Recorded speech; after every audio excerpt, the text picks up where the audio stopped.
Good morning, everyone. Today is Wednesday, August 3rd, 2022, and we'd like to welcome everyone to the board meeting. We will call this board meeting to order at 9:01 a.m.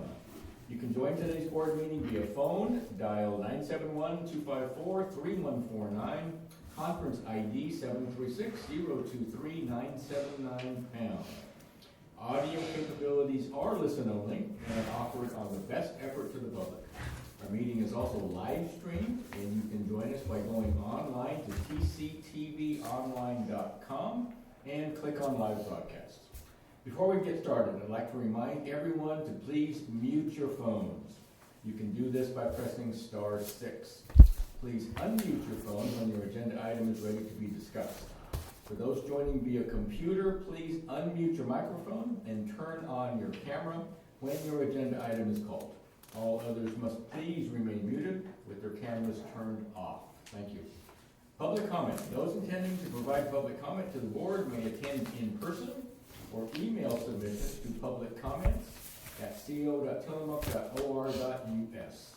Public comments received by 12 p.m. on Tuesday will be distributed to the board, posted online before the meeting, and become part of the public record. You may also provide public comments virtually by registering ahead of time.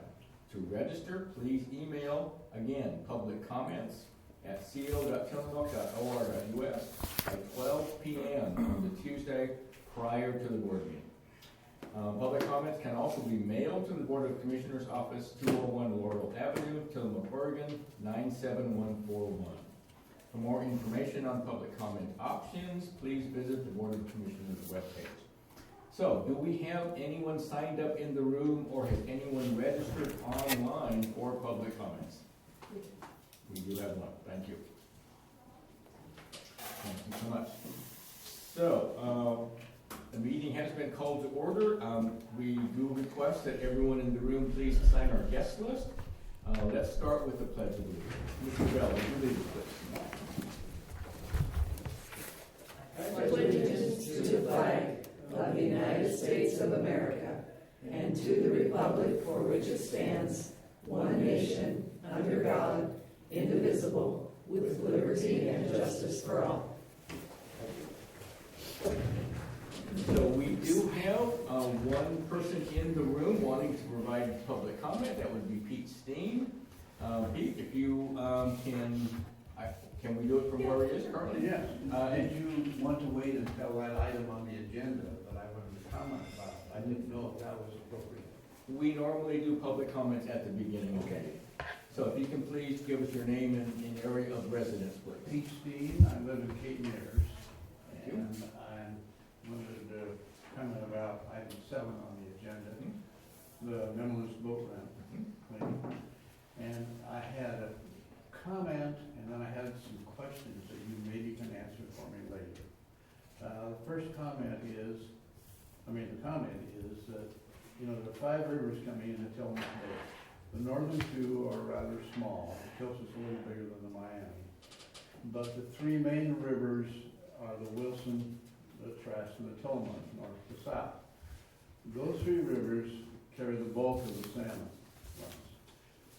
The last 2, the Trask and the Tillamook, come together in Tillamook Bay right in one location. And that's the Memaloose Pool, as the official folk know it. For that reason, a lot of people fish there. The guides, most of whom make sure they hit that at least once during the day, because that's the place where 2 runs are going to come together. It's a holding place, especially for fall fish. A few more coho go up the Tillamook than the Trask because of the gradient is less in the Tillamook, and that suits their spawning situation. But Memaloose Pool is probably one of the most important pools on the bay, and it's important to the guides, it's important to the sports fishermen. And the guides, some of those guides have trouble launching boats there. That affects their clients, that affects the people who come to fish with them, that affects our hotels, our restaurants, our grocery stores, etc. So I think it's important, very important, for a multitude of reasons to get that boat ramp cleaned up. Now my questions. Last year, we wanted to do that. There are a lot of permits required from so many agencies, it's a real hodgepodge, and it didn't get done. Aside a comment, Commissioner Bill, my wife said, tell Mary Faith Bell I voted for her because of memos. Anyway, I had a very plaintive voice when I left the house this morning. Anyway, so my questions are, I understand that this summer, I think our opening dates are from July 15th to September 1st, is also difficult, probably not going to get done. The next window, as I understand it, is somewhere maybe end of December into mid-February. There are a lot of problems with that. We have rain, high water, flooding, and all the minus tides, as you know, are in the dark in the wintertime, early in the daytime in the summer. So that's not a very good time. Hopefully it can be done then. So my questions are, what are our obstacles? How are we overcoming them? And when do we think we'll get to that? That's it. Thank you. Thank you, Mr. King. And we will discuss that if you'd like to. Sure. Thank you. Go ahead. When we discuss this item, Joanne Wolfley will join us. She's the Director of Parks, and she'll be able to give us an update. And beyond that, I'd be happy to communicate with you and your wife. Thanks. Thank you for being here, sir. Appreciate it very much. Okay, Isabel, I think we don't have any other public comments. Thank you very much. So let's move on. I don't believe we have any non-agenda items this morning. Okay. Let's go into the legislative administrative portion of our agenda. Item number 5, discussion and consideration of a cooperative agreement for the Financial Assistance Award number NA22NMF 4690328 with the U.S. Department of Commerce for the Salmon Superhighway County Bridges Project, and authorizing Chris Lady, Director of Public Works, to digitally sign the document. And with us this morning, Chris Lady, Director of Public Works. Good morning, Chris. Good morning, Commissioners. Last week I gave a large overview of the project with NOAA and what this project was during the passage of federal bills. We were awarded or dedicated $2.5 million for Salmon Superhighway projects, which is replacing, removing fish barriers. Many of these fish barriers are culverts, and from a public point of view, it is there were many of these are failing. So $2.5 million is it was earmarked through federal legislation. So this was a non-competitive grant. Non-competitive award, so we just had to apply for the award. All the documents are online, and the signature for these projects are online for us to actually receive that $2.5 million. So the request today is to allow me or to authorize me to sign on behalf of Tillamook County. Comments, questions?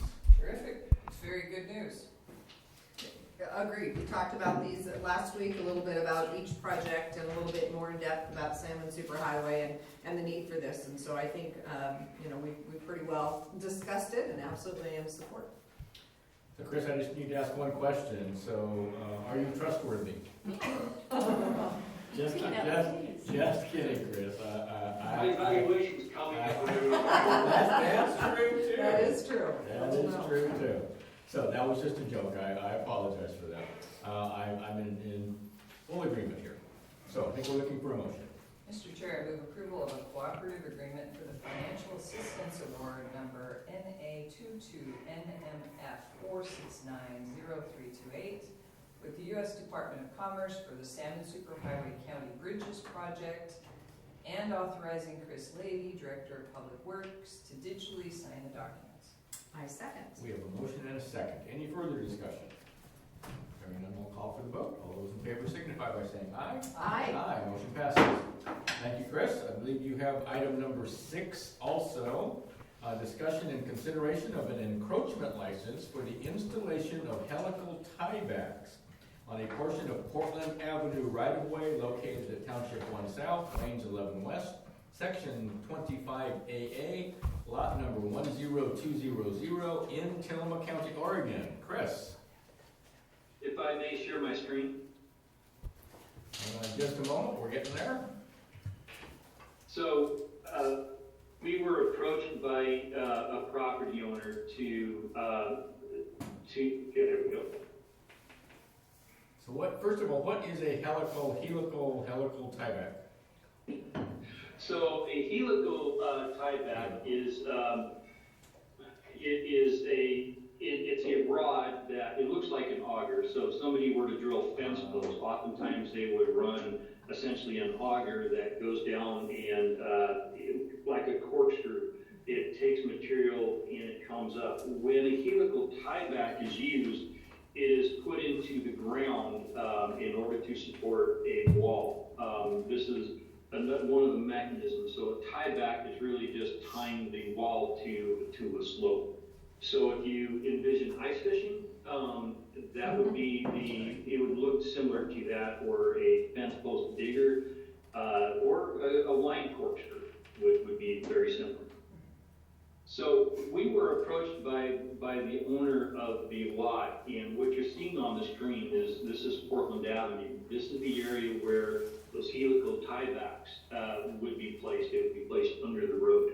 So this is Portland Avenue. Immediately below that is what Maxwell Mountain, to put it into perspective. The helical tiebacks are really unrelated to supporting the, I gotta scroll up part of my scrolling here. So the helical tiebacks are really not related to structurally supporting the building.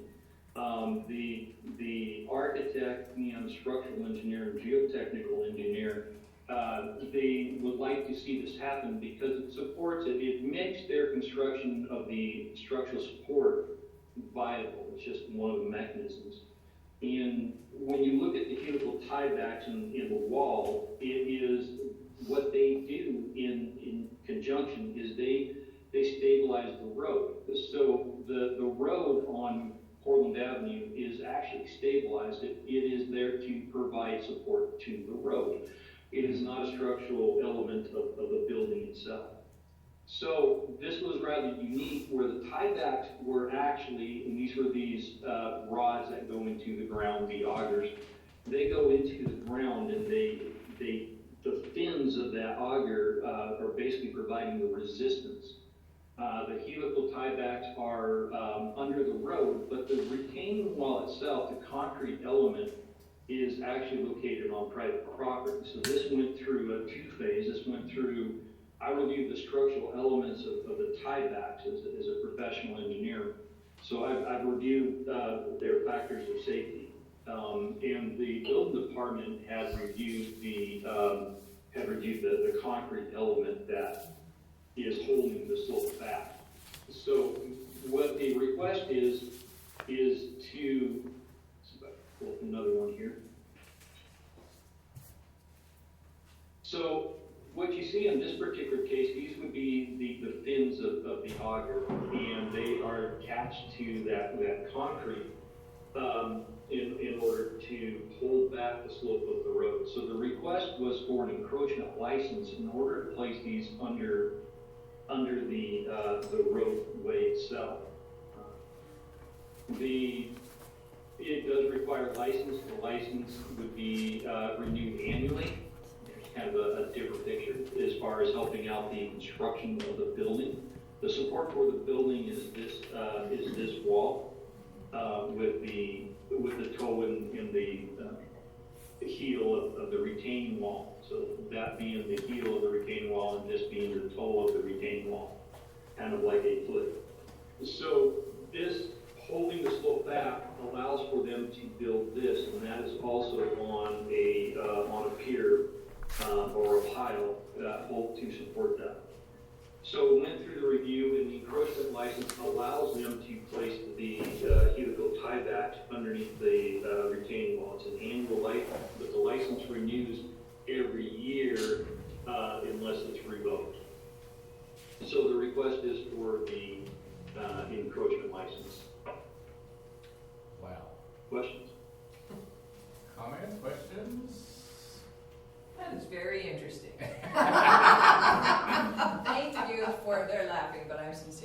Thank you for explaining that, because I had no idea what a helical tieback was. And, you know, I am interested in retaining walls because I'm liaison to Public Works, but also because we have so many sloped residential areas. I have wondered about retaining walls and how they were built and what that looks like. So thank you. And I'm certainly in support of this project. And I would agree. I'm in support of this project. This is one of the times when it's fabulous that we have the right engineer on our staff to do this review and get, you know, to make sure that it's not going to be a problem for the road in the future and all of those things. So I appreciate that, and I'm in support. So I think maybe you tried to slip this in at the end, Chris, but did I hear you properly in that we are going to have to vote on this or reapprove this on an annual basis? No, let's see, on the encroachment license, paragraph number 2, term. This license shall be valid for a period of 1 calendar year and shall renew automatically if not revoked in accordance with the provisions of this license. So it would continue, it would just automatically renew. if somehow it were to be revoked, would that mean those helical tiebacks would have to be taken out? We would abandon in place. Abandoned So in place? they'd be just metal rods that would be under the road. Okay, all right. Yeah, I appreciate the explanation, Chris. I think, you know, I'm certainly not an engineer. That's why you get the big bucks, and I am fully in support of this. So I think we're looking for a motion. All right, Mr. Chair, I move the approval of an encroachment license for the installation of helical tiebacks on a portion of the Portland Avenue right-of-way located at Township 1 South, Range 11 West, Section 25AA, Lot 10200 in Tillamook County, Oregon. I second. We have a motion and a second. Any further discussion? Hearing none, I'll call for the vote. All those in favor signify by saying aye. Aye. Aye, motion passes. Thank you, Chris. Moving on to item number 7, discussion and consideration of an initial proffered permit, number NWP-2-21-355, with U.S. Army Corps of Engineers, Portland District, for the Memaloose Boat Launch Dredge Project. And with us this morning, we've got Joanne Wolfley, Director of Tillamook County Parks. Good morning, Joanne. Good morning, Commissioner. Yes, the permitting process has been long and arduous. It started in 2019 in the fall, and it has drug on. Altogether, we've had 9 different agencies that have been involved in this permitting process, and each one has to have their portion complete before it's passed on to the next. I had hoped that the previous permit that we brought in was the final one, but we did receive word from the Corps and a letter from the Corps, which you should have before you, that this is their signed, sealed approval that needs to be done before we can commence work. Because of the fact that we have to receive the executed permit back before we can actually proceed, it is incredibly doubtful that we will receive it back in time to do any work in this current in-water work period, which runs from July 1st through September 15th. This is going to postpone dredging on the project. The next available work window starts on November the 1st and runs through February the 15th. That is an incredibly inclement weather time frame. Our previous dredge that we did in 2014 was during that time frame, and it was challenging for the contractor. At times he could not proceed because of the weather. I am also looking at working with the the Environmental Science Associates group that we have currently working as a consultant for pushing these permits through, to have them also work with us on managing and completing the project, because there is an in-depth amount of detailed documentation that's going to have to be returned to these multiple agencies in specific timeframes. And it is, it's big. It's monstrously big. And, you know, I apologize for any inconvenience and any unhappiness this is causing to the local community, to our fisher people. And to everyone, it's nothing that was planned to happen. It's just COVID sort of threw a whack on things with people not being available to do some of the necessary permitting work. And so some of our permits sat for 6 to 8 months in one agency before they were moved forward to another. And that in turn has caused delays all the way down the track. You know, it's unfortunate, but it is reality, and it's what we're having to deal with. So I'm hoping that we can get your approval and signature on this permit so that we can send it into the Corps and try and get this thing pushed through so that we can actually have a confirmed date that we can get our work completed. Because until we're authorized to do the work, we cannot proceed, and we need this permit to proceed. Comments? Yeah, I have a question for Joanne. So is this the final permit that we need to have done, the final that we need to From what I've been told. Okay.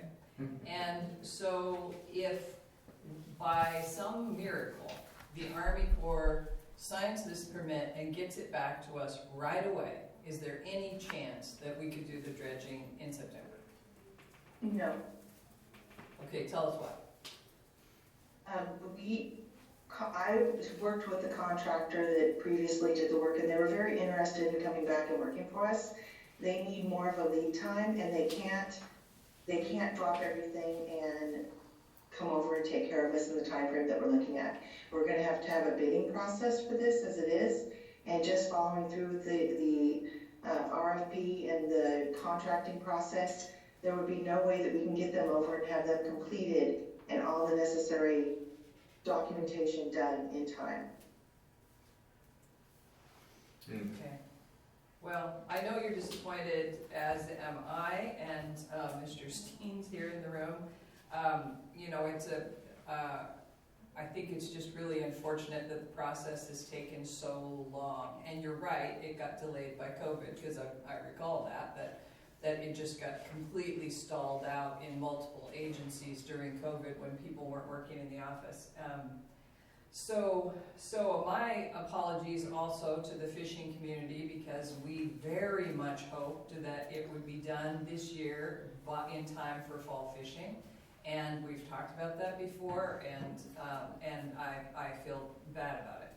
And so if, you know, I feel like I need to absolutely guarantee that it's gonna be done in time for fishing next year.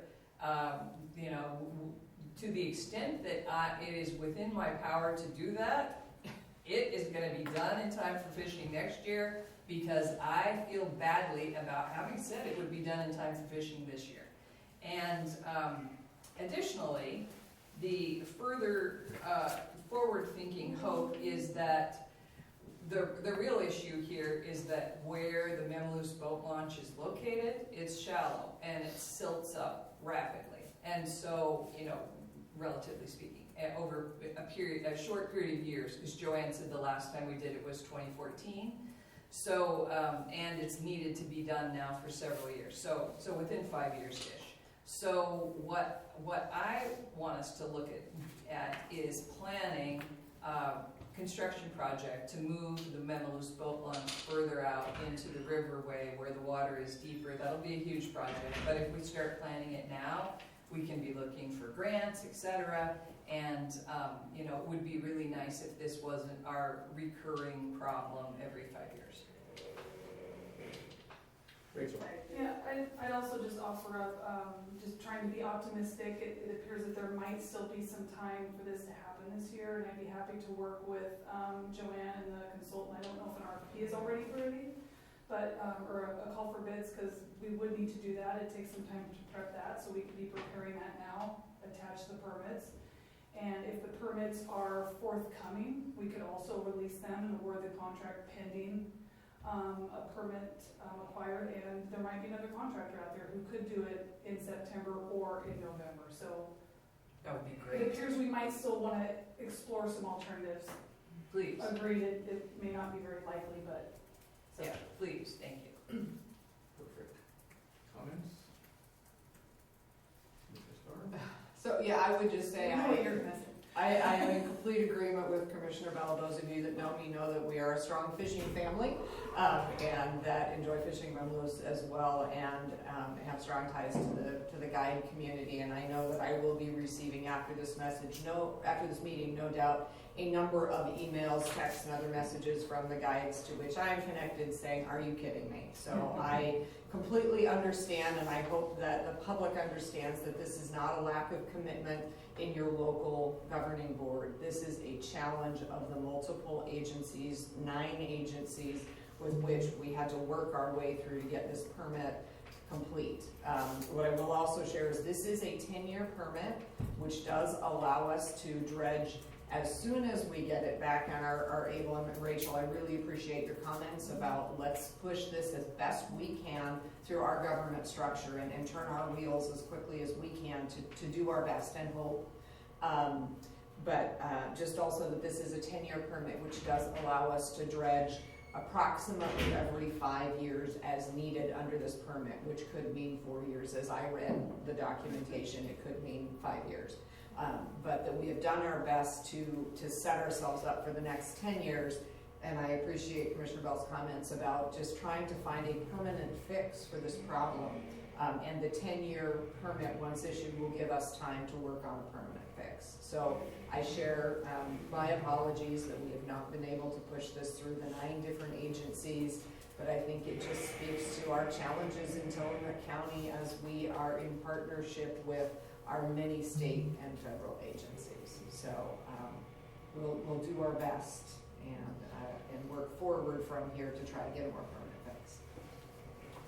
So I think I know what Rachel's thinking. Just so happens that Rachel and I have a meeting with Kurt Schrader's office tomorrow. And I think that would be a good place to bring this up, to apply some pressure to Army Corps. So possible, but again, things would have to align just right in order for us to do that this year. But we need to attack one problem at a time. Current problem is Army Corps of Engineers. So we'll have that conversation with Schrader's office tomorrow and see if they can apply some pressure. And if we're successful there, then we move on to the next problem, an RFP and RFQ. And can you do it yet this year? So I think there is a small window of opportunity here. Let's see what we can get done. I completely agree. That is how, in my mind, why the Southern Florida Corridor project was successful. We weren't just working here, we were working at higher levels, people talking to people that are making the decisions to make sure this is on the front, at the top of their pile, and it isn't getting lost in the mix. So I think we can, I'm optimistic we can do something. We'll see. Okay, perfect, thank you. Bill? If I may, Commissioners? Hang on just a minute, Chris. Phil Sargent, go ahead. I remember when putting in at Numbelos, there was just a ditch there that somebody had banged down with a back. All the days. Yes, but whenever it got silted in, I'm sure somebody just took the backhoe down and cleaned it out. Well, you know, your attorney can tell you those days are long gone. I was gonna say, you're telling us we can do that. No, I just- we've worked around in water working I know. things a little bit once in a while, but I mean, this is like until you get all the sign-offs from all these agencies, there's no way Yeah. I could counsel you, or anybody would, to, commence the work as much as yours truly would also like to see it open for people to get in and out, so anyway. And it just reminds me, I'm sorry to go back, but I remember Charlie Anderson, our former director of parks, and it was Charlie who, came up with the idea of Numbelos and got grants and all that to turn it into what it is today. It's really a big time place. As the gentleman pointed out, for people to get out and fish the Upper Bay. Anyway, that's all I have. Thank you. Thank you for that, Bill. And was that Chris Lady that wanted to weigh in, Chris? Yes, thank you, Commissioners. Sure. The permit delay, the 2020 COVID and staffing it continues to ripple through. We have a bridge that ODOT is going through design called the Dick Creek Bridge. It's on Bay Ocean Road. in near vicinity to Memaloose. You will probably be approached in the future that the bridge design and construction of that scheduled for 2023 is likely to be delayed due to 2024. There's several reasons for that, but one of the most significant reasons for that is working our way through Corps permitting. In all the construction projects associated with the Corps, we anticipate significant delay. Part of the We lost your audio, Chris. It's not Chris, it's our internal, yeah, it is. He just froze. And- No, he didn't. in now. You're back. Yeah, there you You're go. back. Okay, so the public works projects, bridges that are tied to the Corps of Engineers, we are anticipating significant delay. The Dick Creek Bridge is originally scheduled for construction in 2023. Lost him again. We lost you again, Chris, sorry. Sorry. So Chris, if that's something that Rachel and I can bring up to Schrader's office again, if you think that'll help, just, we're gonna need some information so that we have some talking points. Thank you. Yeah, you're, I don't know what happened to your audio, sorry. Okay, anybody else? Okay, I think we're looking for a motion. Mr. Chair, I move approval of the initial proffered permit number NWP-2-21-355 with the U.S. Army Corps of Engineers, Portland District for the Memaloose Boat Launch Dredge Project. I second. We have a motion and a second. Any further discussion? Hearing none, I'll call for the vote. All those in favor signify by saying aye. Aye. Motion passes. Thank you, Joanne. We can still hear Joanne. Okay, item number 8, discussion and consideration of an order in the matter of a refund of taxes to Lumen Technologies, Inc. I think that's FKA, so formerly known as CenturyLink. And with us this morning, Denise Vandeklovering, Assessor. Good morning, Denise. Good morning, Commissioners. Okay, so a little history on this item. Oregon law, can you hear me? Yes, Yes. you can. Okay. Oregon law states the county governing body shall order a refund of taxes upon receipt of a copy of an order by the Oregon Department of Revenue, the Oregon Tax Court, or the Oregon Supreme Court that constitutes a final determination that is not subject to appeal. So the commissioners have the authority to issue the refunds, but that's normally what the tax collector does. So in Tillamook County Board Order 05-98, the Board of County Commissioners authorized the tax collector to make refunds up to $5,000. So I'm here today to get the board approval or authority to process this refund to Lumen Technologies, which is over the $5,000. We received notices that hopefully you have copies of from the Oregon Department of Revenue of a central assessment roll correction for Lumen Technologies, which was formerly CenturyLink. The Oregon Department of Revenue assesses the property for Lumen Technologies. This is a centrally assessed communication utility account that's valued by the Department of Revenue, and then each year they send each county their apportioned value. Each county applies the tax rates and collects the tax. A correction to value is now required due to a settlement agreement with the value of Lumen's Oregon property for the 4 prior tax years. So these orders from the Department of Revenue order the affected counties to make the corrections and correct all totals to the utility assessment roll. This amounts to approximately a 5% reduction of value for Lumen Technology utility accounts for each of the prior 4 tax years. So last year, this specific utility account had a total value in Tillamook County of over $36 million, which was apportioned to 57 different tax code areas in Tillamook County, resulting in 57 tax statements for this one account. So this correction requires our office to correct the values in each of those 57 tax code areas for 4 tax years.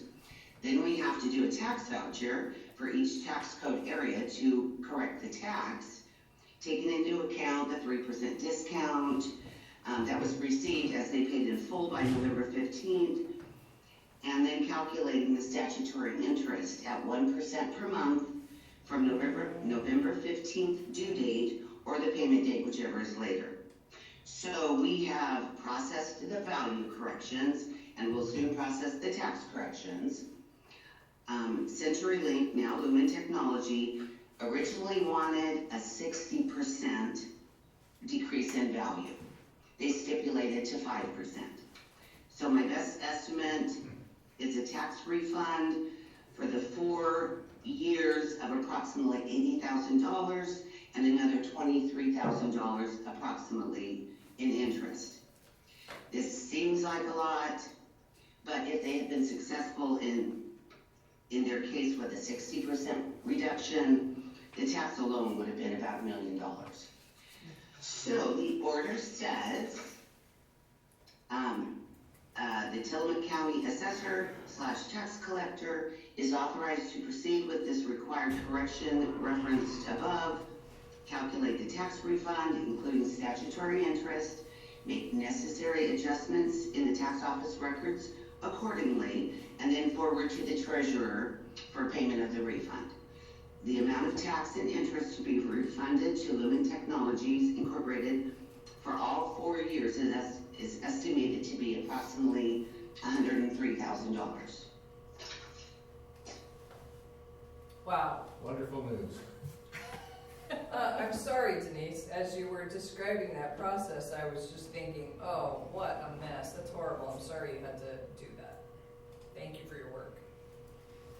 Thank you. And this is one of those things that we do so rarely. The most similar case was Charter Communications. Had a case, I think it went from 2008, and I think we finally processed the correction a couple years ago, but that was a little bit different. Back then we did a deferred billing credit, so when the case was finally settled, there was not a refund to be made. It was just a correction of tax. And I think the only other time I've had to go before the board for over the $5,000 limit was an oceanfront property that had a lot of the front property washed away by the surf, and it was a substantial, a little over $5,000. So yeah, this doesn't happen very often. It's a lot of work, and it's my staff, my wonderful staff, that's doing all the work, and I so appreciate them. So Denise, I'm sure this is, Tillamook County can't be the only county, CenturyLink is a very large company. So I take it this is affecting other counties in Oregon also? Most of them? Yes, this is their statewide value. I'm just looking at the order. It says assessors for Baker, Benton, Clackamas, Classic, Coos, Crook, Deschutes. I think there was only like 4 counties that did not have corrections to be made. Wow, okay. Thank you for all the information, appreciate it very much. Ready for an order? Okay. Okay. Motion, excuse me. Mr. Chair, I move approval of order number 22-050 in the matter of a refund of taxes to Lumen Technologies, Inc., formerly known as CenturyLink. I second. We have a motion and a second. Any further discussion? Hearing none, I'll call for the vote. All those in favor signify by saying aye. Aye. Aye, motion passes. Thank you, Denise, appreciate it very much. You're welcome, thank you. Item number 9, discussion and consideration to authorize Sean Blanchard, Tillamook County Treasurer, to digitally sign a lease agreement with Quadrant Leasing Inc., USA Inc., for the replacement of a postage machine. Sean Blanchard, hey, good morning, Sean. Good morning, Commissioners. So before you, our lease is up on October of this year for our current postage machine. Tassie O'Neill, County Clerk, and I have worked together with Ben with Quadient to come up with a replacement machine. It is a digital signature, so I am before you to get your permission to digitally sign for another 5-year lease on a new machine. It will be very similar to the ones that we have currently, but Pitney Bowes is kind of getting out of the postage machine, and this is a replacement for it. Wow. Snail mail, I mean, it goes back. It's still used. It is, I understand. We have to keep U.S. Postal Service's business, I Yes. understand that. Okay, questions, discussion? No, I looked at the lease and it Good for looked reasonable, and it's certainly something that the county needs. Perfect. Looking for a motion. All right, Mr. Chair, I move approval to authorize Sean Blanchard, Tillamook County Treasurer, to digitally sign a lease agreement with Quadient Leasing USA, Inc. for the replacement of a postage machine. And I second. We have a motion and a second. Any further discussion? Hearing none, I'll call for the vote. All those in favor signify by saying aye. Aye. Motion passes. Thank you, Sean. Thank you, Commissioners. Moving on to item number 10, discussion and consideration of an intergovernmental agreement with the Oregon Department of Forestry for the use of county leased property at the Port of Tillamook Bay. With us this morning, Sarah Absher, Director of Community Development. Good morning. Thank you. Good morning, Commissioners. Yes, so this is the second step in our final process with partnership with the Oregon Department of Forestry, Sheriff's Office, Public Works, and others on part of our code compliance program. And as you are aware, community development pays for a lease area at the Port of Tillamook Bay as part of our program. And we would like Oregon Department of Forestry to have the ability to utilize this area in partnership of our enforcement actions. And so the agreement before you this morning codifies that arrangement, and we need your signature, please, if you choose to do so. Perfect. Questions, comments? No, I think it's great. Thank you. Yep, no, I think that's fabulous. Looking for a motion. Mr. Chair, I move approval of an intergovernmental agreement with the Oregon Department of Forestry for the use of county leased property at the Port of Tillamook Bay. A second. We have a motion and a second. Any further discussion? Hearing none, I'll call for the vote. All those in favor signify by saying aye. Aye. Motion passes. Thank you, Sarah. You've got the next one also. Discussion and consideration of an order in the matter of a petition for the incorporation of the community of Oceanside and the creation of the city of Oceanside. Petition includes a new tax rate for properties within the proposed city limits for the city of Oceanside at 80 cents per $1,000. Properties proposed to be included in the city limits for the city of Oceanside include all properties currently within the Oceanside unincorporated community boundary, with the exception of those properties located within the Capes development, as reflected on the modified city boundary map. Again, Sarah Absher, Director of Community Development. Good morning again. Thank you. Good morning, Commissioners. It is my pleasure to present to you this final step in the county process for this petition review and public hearing, so that Oceanside has the opportunity to decide whether or not they want to incorporate. So the order before you today reflects the process. There's a short summary. It also includes the proposed legal description for the city boundary, as well as the map. And so once this is signed, if you choose to sign this order today, reflecting the outcome of the hearing on the 28th to move the petition forward to the November election, we will go ahead and start the public notification process to notify all parties that participated in this process of the Commissioner's decision. Comments, questions? Well, I would just say we have spent a lot of time going through this review of the petition. This was an interesting and very challenging process. This is something that has only been tried 4 times, and one of those was the prior petition here that we denied before we moved into review of this petition. So it's a very rarely used ORS, and going through it, we found that it was not well defined, did not provide for us what we felt was complete guidance, and so felt at some level it was a very difficult process to work our way through.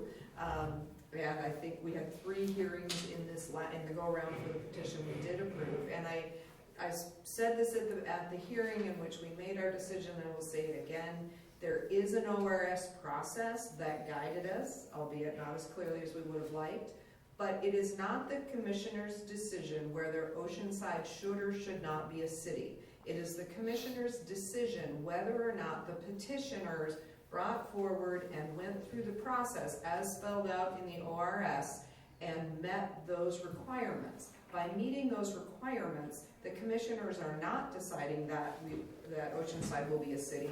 We are moving this forward as we should to the voters, to the people. Those folks who are living in the Oceanside area who are our voters will have the opportunity to decide if they would like to be a city. And if you look at the order, you can also go back and look at the 3 hearings we held on this petition. You can look at the hearings we held on the previous petition if you would like to see the entire amount of evidence that was brought into the record that helped us determine that the ORS was met and that this should be moved forward to the voters. So I know that there's a lot of conversation and concern in the community relating to how many people expressed their desire to not have it go to vote, how many people expressed their desire to have it go to vote. That wasn't the count that we took. We were not looking for a vote of public comments for and against. We were looking for meeting the ORS so that those folks will have the opportunity in an official vote in November to make that decision for themselves. Thank you, well said. I would just add that this has been a fascinating process and we've all learned a lot from it. The petitioners have done a ton of work in this process, as have our staff. And I don't think, as Commissioner Scarr said, you know, it's not our role to be for or against, but personally, I'm glad that this is moving forward to the democratic process where the people of Oceanside, registered voters of Oceanside, get to vote on it. And, you know, the people who live there and are registered to vote there may or may not want to be a city, and that's what we'll find out in November. I think that one thing that I don't remember that we've talked about in a meeting is that we've heard from a number of people who talk to us about how unfair it is that second homeowners don't get to vote in Oceanside. And that is an interesting issue. It's not, I understand why people feel that way, but it's, you know, we can only be registered to vote in one place. And that's a constant topic in Manzanita also. I live in North County, so I hear a lot about it, you know, that there are 75% of the residences are second homes, and those folks are bound by what happens in elections, but they don't get to vote there. And so it's a real issue, and I sympathize with it, and yet we can't vote in more than one place.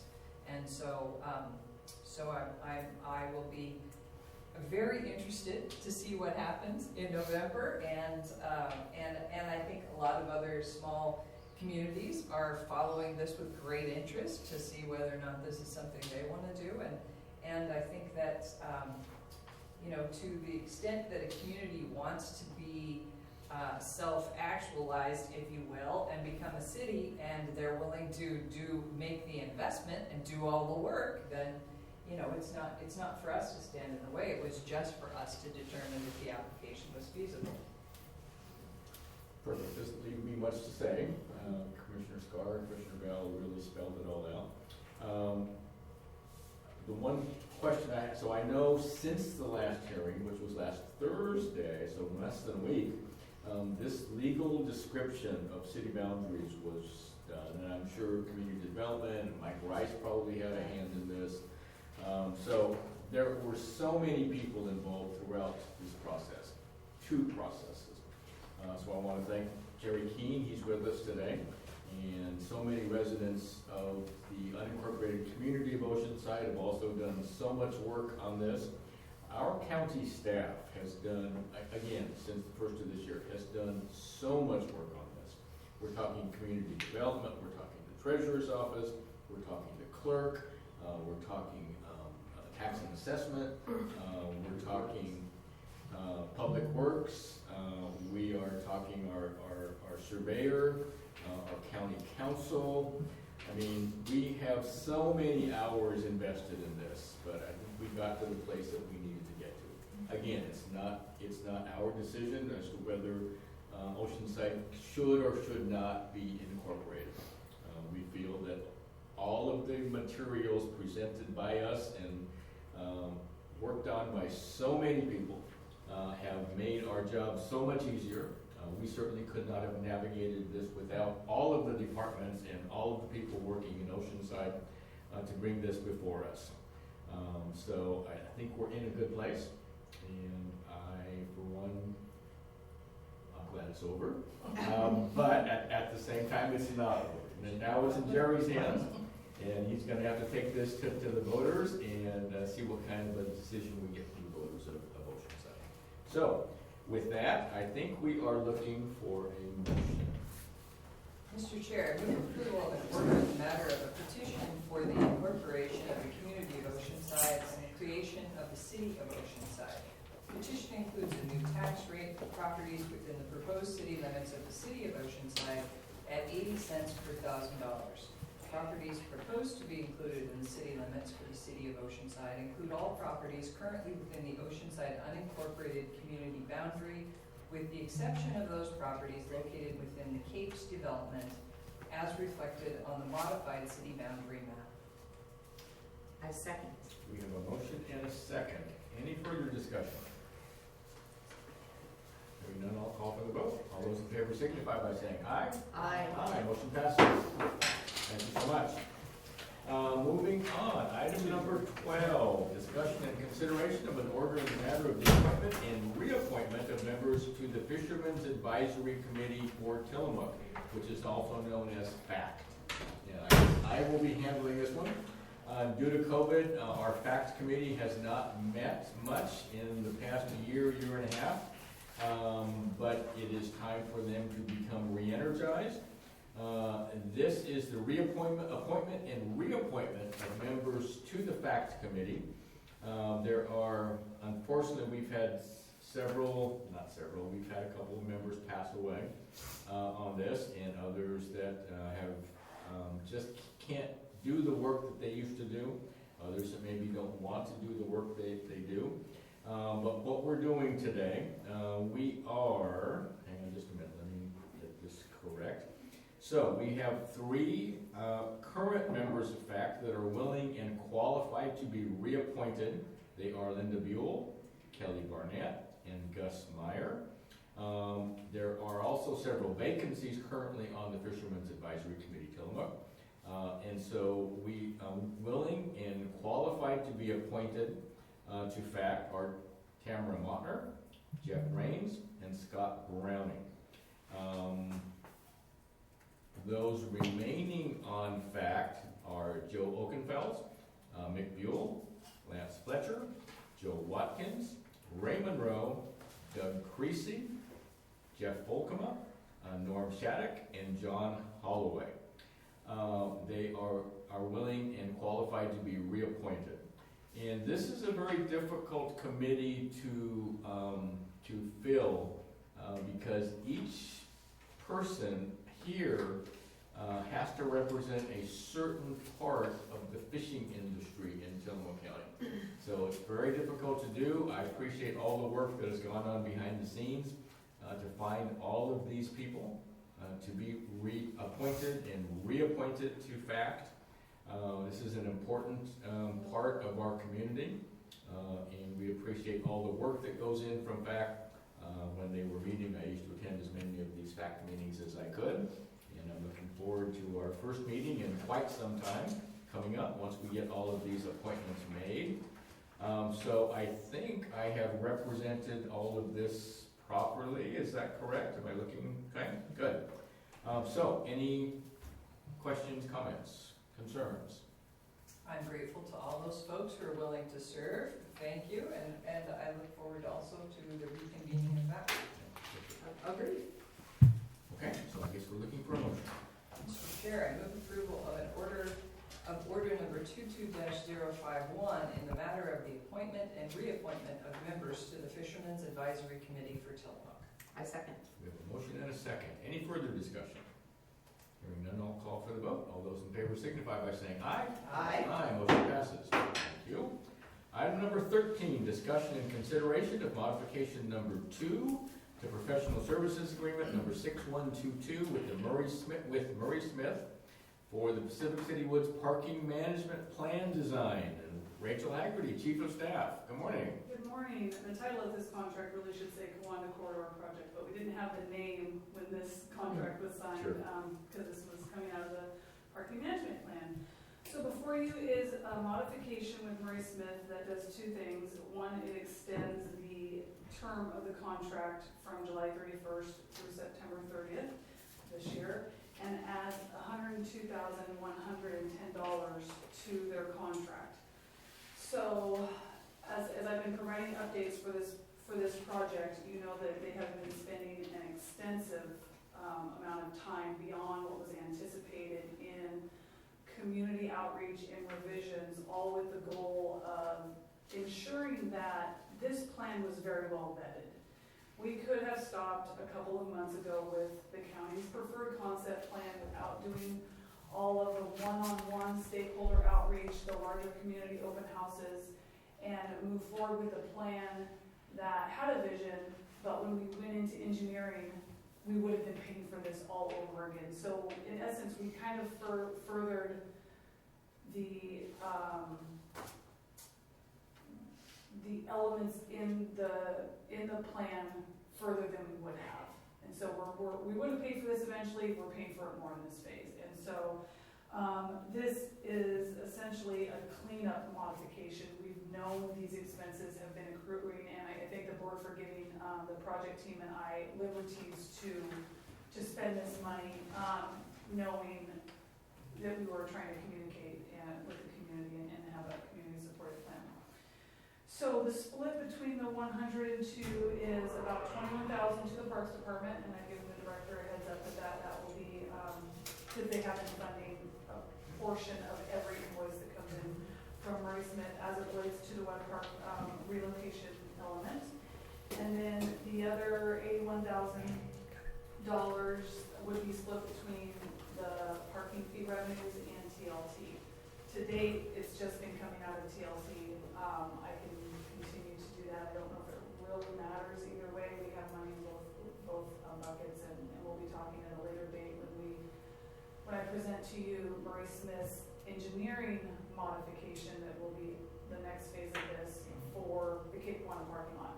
Where are those funds coming from? It's coming from TLT and the parking fee. So I think it makes sense at this point just to continue pulling it out of TLT, but I'm happy to take your direction on that. The attached amendment, everything in gray was the original scope of work.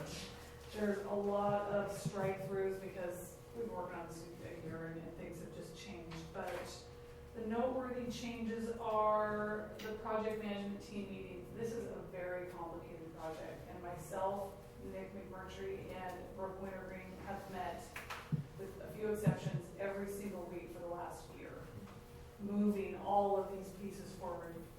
We have planned on 10. So that takes a lot of time, and Nick has been a great project manager on this project. We also had additional design alternatives for each of the elements, so we anticipated on 2. We had 3 which is on paper, but there were actually more alternatives that we were looking at. So, and we've incorporated the Sun Valley Community Alliance in as well, which has taken some additional alternative analysis.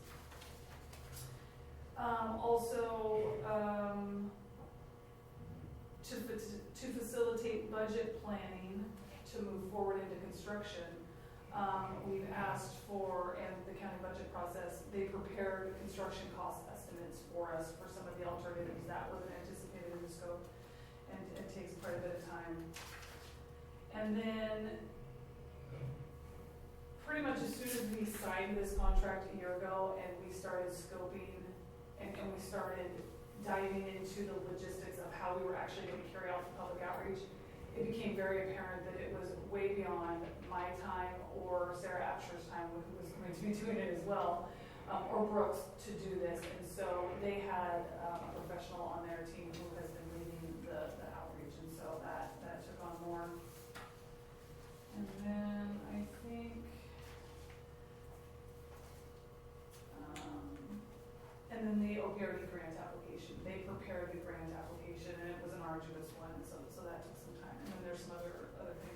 those are, that would I say, that is what I would say are the biggest drivers of that $102,000. So the amendment is ready for you.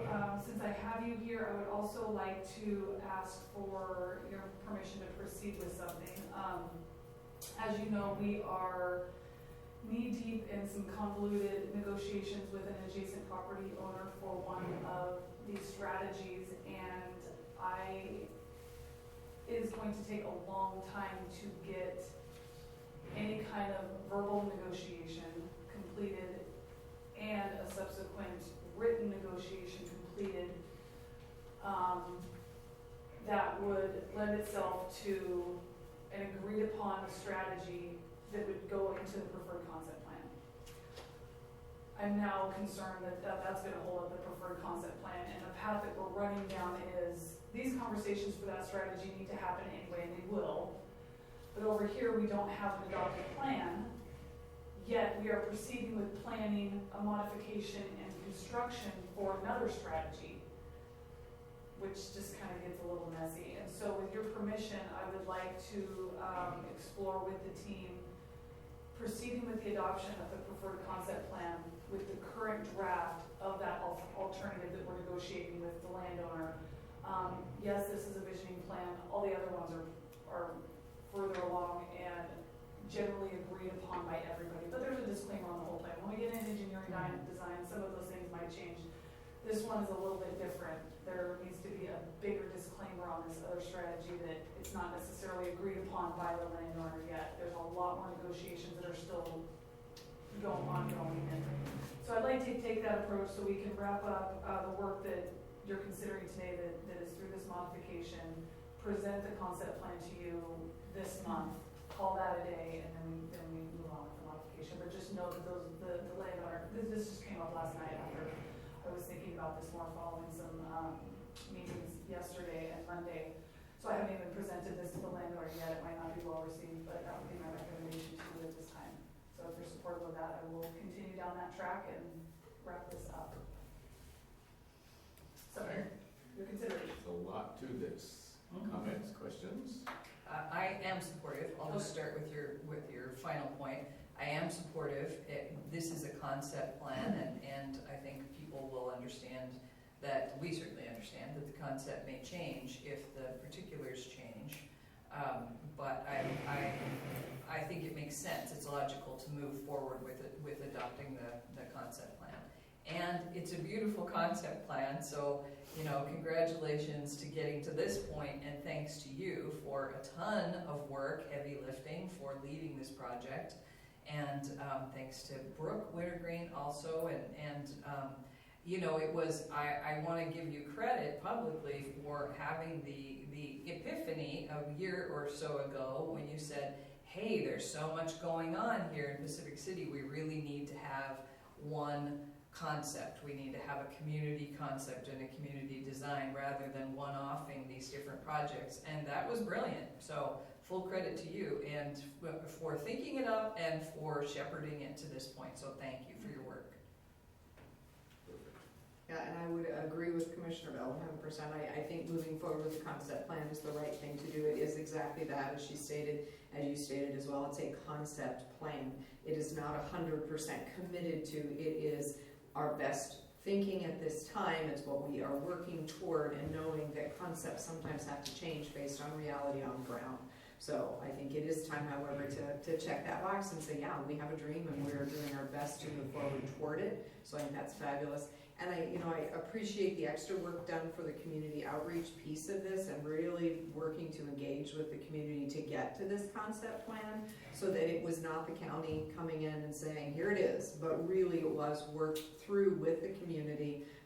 Pacific City being an unincorporated city is jurisdiction is ours, right? And so it's our job to work with them and to support them in the best possible ways. So I think engaging with them in this plan, because it really looks at how to almost plan development sort of side of that half of Pacific City. It's what are we trying to do here to ensure that this side of the community has planning and has the thoughtfulness as to how it all comes together, works together, and specifically how visitors are able to park and move around and stay and all of that on this side of BC. Really important work, and I appreciate this as well, Rachel, you just pulling it all together and making this a complete plan.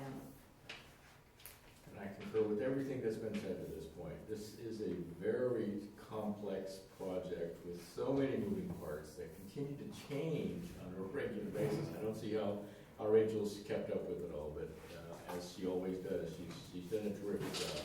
I know the people in Pacific City really do appreciate this also. At first, there was a lot of angst about what really is going on here and how is this going to affect me. With all the public meetings that we've had, I think it's clear to most people that exactly what's going on. We've taken lots of comments, we've integrated those thoughts and comments into the plan as it stands now. People need to understand that it will continue to change as we move forward. Our biggest obstacle now, of course, is money and timing. We knew going into this was not going to be a 2-year project. It was going to be done. This is a decades-long project. It is. But when you look at the plans that we have in place, it's game-changing for Pacific City. It really is. We get most of our transient lodging tax dollars from the one unincorporated community where I happen to live. At the same time, that's the area that we have most of our problems with in Tillamook County. Again, county governments were never designed to provide city-style services like we're providing. But at this point, it is what it is. So we're trying to resolve many of those problems, and I think we're on the proper path. But for anybody in Pacific City that thinks this is going to be done in a couple of years, no, it won't. This is a long-term project. It's a vision, and I think we've got the right vision moving forward. Again, it's not to say that it's going to change as we continue to move forward. But we have the basic concepts all in one big bubble, and people can see the vision, and I think that's why things are moving forward so well in Pacific City. I mean, you would have asked me a couple of years ago, are we gonna make progress here? I would have said, I'm not sure. So many disparate views from the community. But now that they have been involved with the process, they see the process, they see the vision, they see how we're integrating their concerns into the vision. That's why we're making such progress on this. And again, it couldn't be done without Rachel, so we appreciate that so much. And yes, Rachel, your vision on how to proceed to this point, even though we need further negotiations, we don't want to slow this down further. So your idea, I think, is absolutely correct. So I think that's what you're looking for on that first part is just consensus from the board to do what you need to do. So the modification's ready for your vote today, but then as an aside, something that just came to me yesterday, looking for your support to proceed with that. So I think you have that from all three of us. Yeah. Okay, Bill, are you good with that? That's fine. Okay, perfect. So with that, I think we are looking for a motion. Mr. Chair, I move approval of modification number 2 to professional services agreement number 6122 with Murray Smith for the Pacific City Woods Parking Management Plan. A second. We have a motion and a second. Any further discussion? Hearing none, I'll call for the vote. All those in favor signify by saying aye. Aye. Aye, motion passes. Thank you, Rachel. Okay, so we have 2 public hearings. The first is a 10 a.m. time-certain public hearing concerning obligating Title III projects for fiscal year 21-22, round 2. And with us again this morning, Rachel Haggerty, Chief of Staff.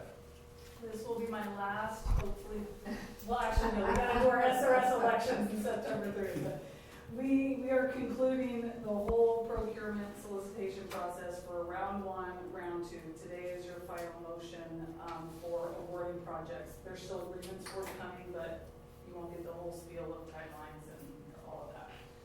So, as you know, the county's been working through the process of soliciting and distributing 2 rounds of Secure Rural Schools Act Title II funding. The detailed timelines were provided in your packet.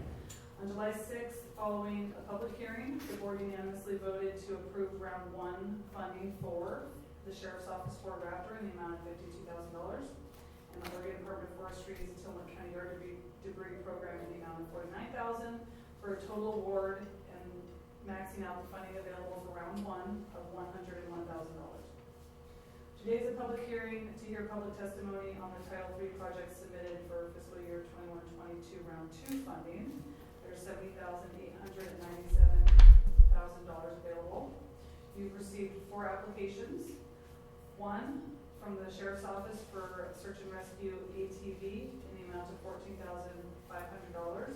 One from the Sheriff's Office for the Search and Rescue Incident Response Vehicle in the amount of $44,397,000. The third one and the last one from the Sheriff's Office for Search and Rescue Tough Book in the amount of $12,000, and one from the Oregon Department of Forestry for the Tillamook County Yard Debris Program in the amount of $70,897. So the total requested for round 2 is $141,794. On June 8th, you read a motion into the record initiating the projects as required by the Act. The 45-day comment period followed that motion and closed on July 29th, and no public comments were received.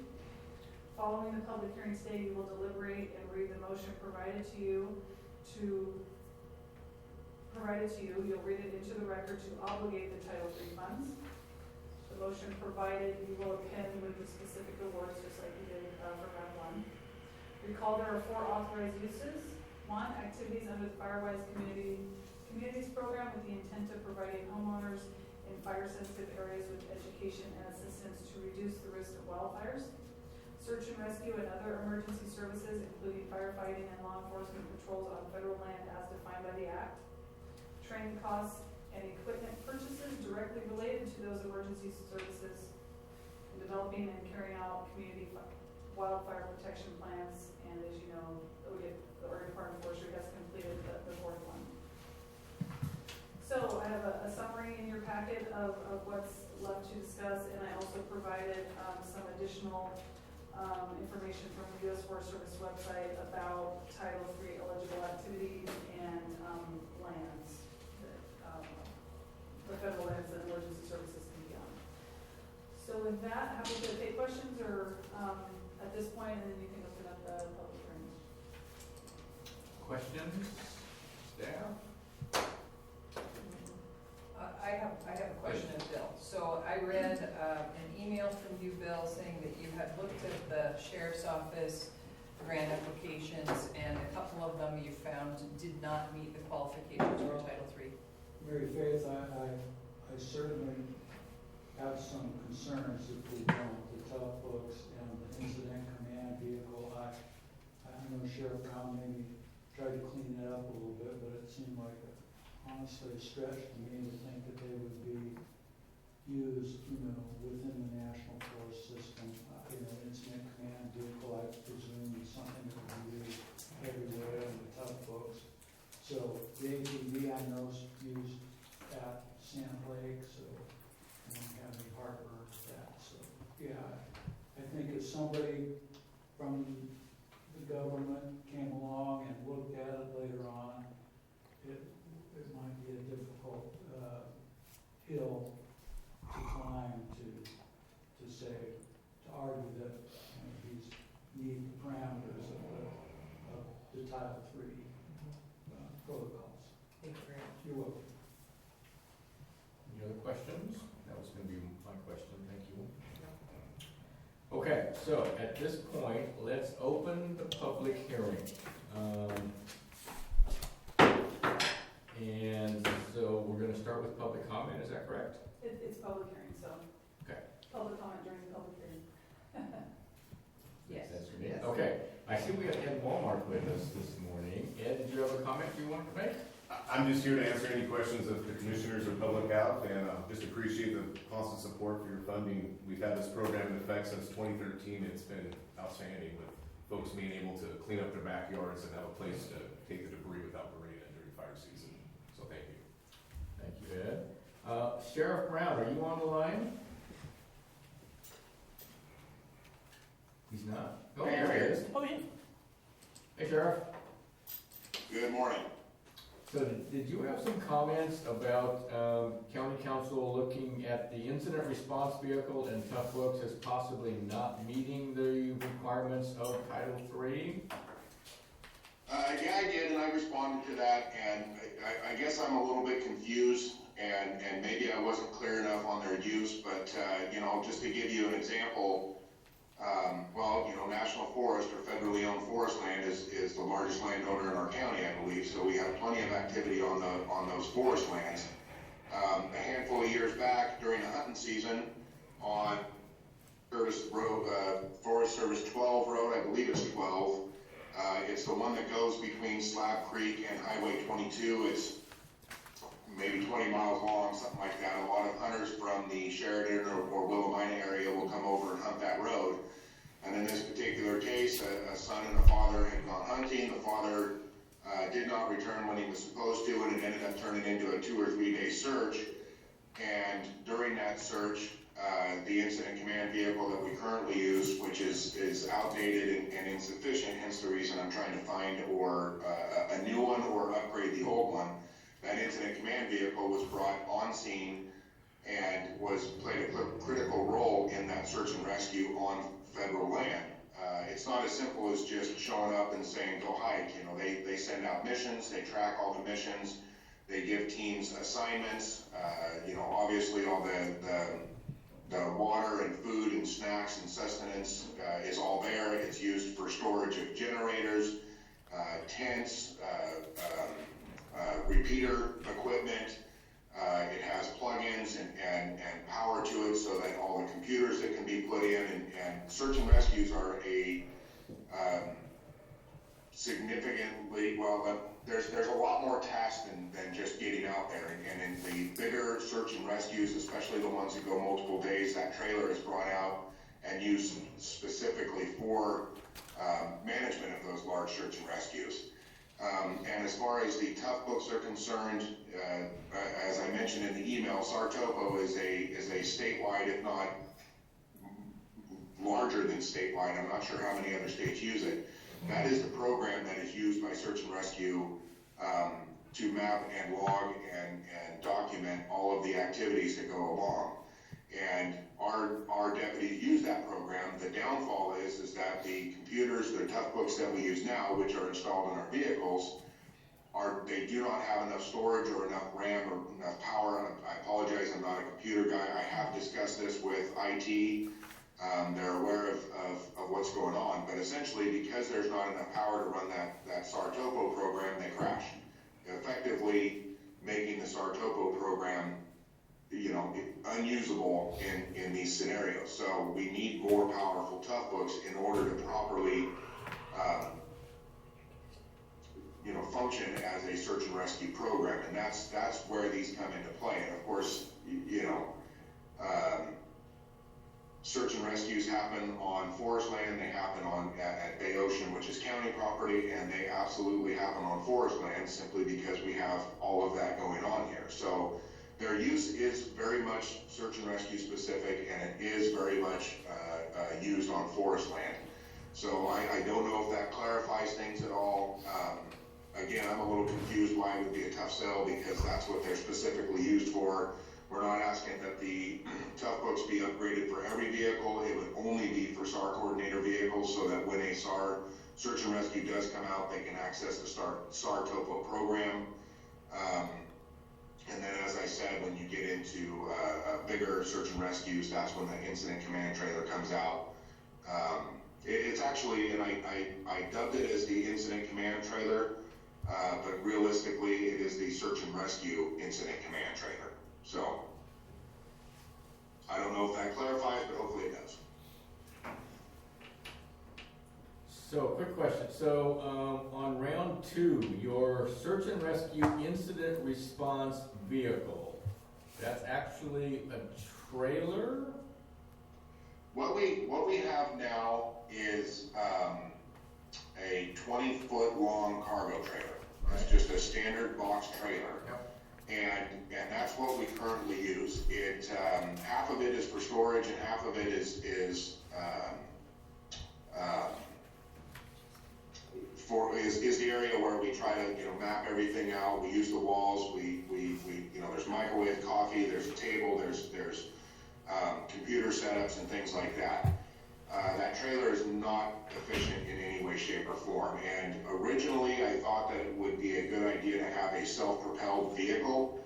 That way you're not having to tow it. You're reducing your length because now you don't have a vehicle to tow it.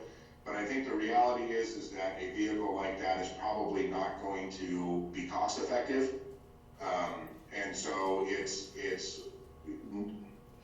I've kind of gone back and forth. It is a vehicle, whether it's a self-propelled or a vehicle as a trailer, it's still considered a vehicle. And it's basically just, we need something that is more efficient, that is going to better suit the specific search and rescue needs that we have. A lot of agencies, I believe Hood River, Josephine County, for example, their search and rescue programs have converted recreational trailers, just like camping trailers, that are converted into search and rescue incident command trailers. So something along those lines is what we may be actually looking at. So I think I've been in your current search and rescue trailer. It's got all the radio equipment, things like that in it. It used to be parked at the Pacific City station, now I believe, and it was parked at one point at Hebo. Now I don't know where it is at this point. No, that's not the trailer. That one, that was around for years before me, and I don't know exactly the backstory on it, but that trailer was actually even less efficient than the one we currently have. That one actually, I believe, went to city police as a incident command trailer of sorts. They modified it. I'd have to double check with Under Sheriff Kelly because he spearheaded that. But the one that you're thinking about that sat at the Hebo station is not the one that we are currently using. Okay. So Bill, are you firm in your, so I'm thinking the Tough Book, certainly, since we need computer systems adequate enough to handle the software that he needs, I'm thinking that maybe should fit. I think Rachel has a comment. You may want to close the public hearing. Oh. Well, Can I ask a question yeah, before she goes? Yeah, please, go ahead. So if I could, and thank you for being here. It looks like in the case of the applications you all made, you just asked for the full amount of money that was available. Can you give a little bit more distinction around how much this costs each year? Just so I can have kind of a sense of I know we awarded $49,000 in the first round. Help me understand the average good question, cost. Commissioner. Yeah, so I mean, $49,000, that would get us through a few of the months in the calendar year. So whatever you commissioners want to allocate out, we graciously accept. It's just going to further prolong the program. So I don't really have a defined cost per month on how much it is, but $50,000 would get us through a season. Okay. So I mean, I wish I had the firm numbers right now, but I really don't. So when you say 50,000 through a season, we started it in July, so that would run you July through November? Well, so our season runs from July 15th this season till September 30th. In the past, when we've had the full allocation, we've been going May 1st till September 30th. So that's the difference there. Okay, so the 50,000 is that shortened season, July to September. If you had an additional, whatever you've asked for 70,000, if they gave you the whole kit and caboodle here, then you would start in May next year and go until you ran out, which we're not sure how long that will be. You nailed it, yes. Okay. Yeah, we wanted to leave it up just, as I hate competing against the sheriff and all their good projects too, so that's where we went into the whole thing and just let you folks decide. Sure, it's helpful to us if we kind of know what we're getting when we allocate. I think that was my challenge in looking at it was, but what does that really mean? What am I buying? Yes, and we're still getting receipts in as we speak, so it's a thing we have to reconcile each month. And then I wish Dave McCall was here. He'd actually have the real true figure. I'm not trying to throw him under the bus. He always has it. Just because he's on vacation. Right, yeah, and so we always reconcile that at the end of the month. So. Okay, thank you for that. And so, Bill, at this point, I withdraw my question at this moment. Commissioner Bill? I have asked Dave McCall that question and previously, and he said it depends entirely on how much people dispose. And so it can vary from year to year, but he said during COVID, people got a lot more ambitious about doing their yard projects.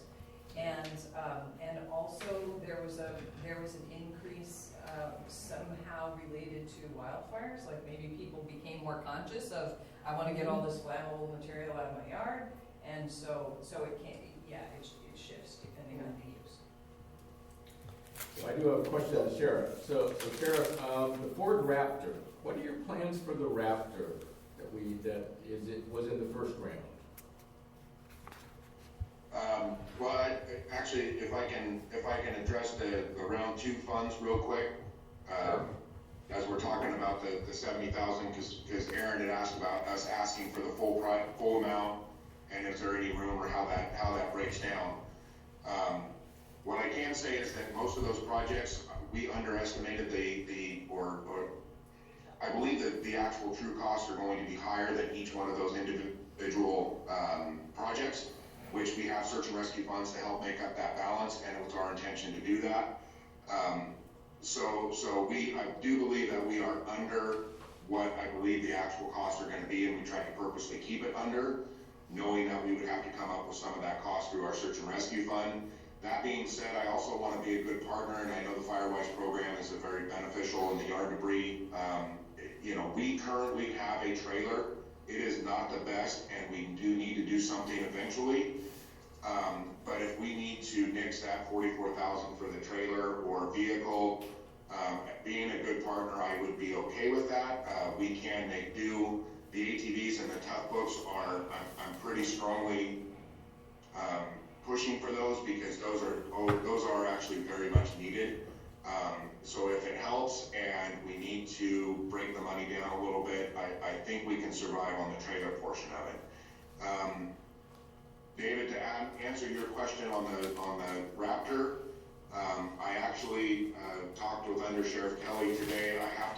I need to call Sean and make sure that we're good to go, but we're going to try to order vehicles as soon as she gives the go-ahead, and the Raptor is one of them. We got approved for the $52,000, as Rachel said, in round 1, and the balance of the cost of the Raptor is coming out of a previous chunk of money. Rachel, you may know the exact amount. It's 30 plus thousand, I think, and those two numbers combined will cover the cost of the Raptor. They're sitting on $37,497. So that 37.5 plus the 52 is the Raptor.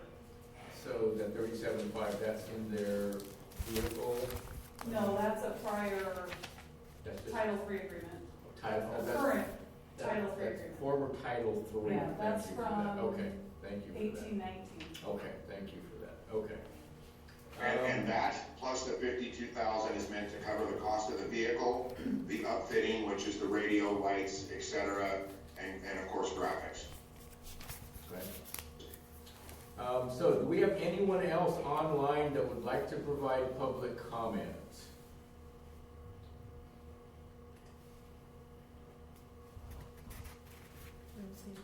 Hearing none. Sheriff, anything else before I close public comment? Oops, he frozen? No, I think, unless you have any other specific questions, I think that I tried to summarize it the best I could. Appreciate that, Sheriff. Ed, anything else? Nothing to add, thank you. Okay, with that, we will close the public comment period of this public hearing, and we'll go into deliberations. So I'm going to repose my question to Bill Sargent. It does seem to me that the tough books should in some way meet the requirements of Title III, or how adamant are you on the tough books? I never. Okay, like an attorney. Well, rarely am I adamant. The statute says search and rescue activities on land within the National Forest System, and it's still a stretch to me from what I understand, but it's, not the hugest stretch, but incident command vehicles are a bigger stretch. So I'm not gonna say absolutely no, don't do it. I guess the risk being if you do decide to fund that and somehow it's audited, the federal government gets involved and they look at it, probably you'd have to grab the money that you used for it. I'm making an educated guess and, say sorry and repay them for the money that, that was used to purchase the tough books. And if they said that it doesn't work, it doesn't work, so. So just let me give you my thoughts on that. I'm not sure how actively or how often the U.S. government updates its standards, but search and rescue activities. Today we rely on computer systems so greatly for so many different things. And I think that's one of the reasons that the current tough books we have really can't handle the software that is needed here. So again, would a more current definition from the federal government as far as search and rescue activities possibly include computer systems that are required for their software? That's just kind of my thinking in that vein, and I don't know exactly where to go with that. But you're smiling. Well, David, I don't think you can go there.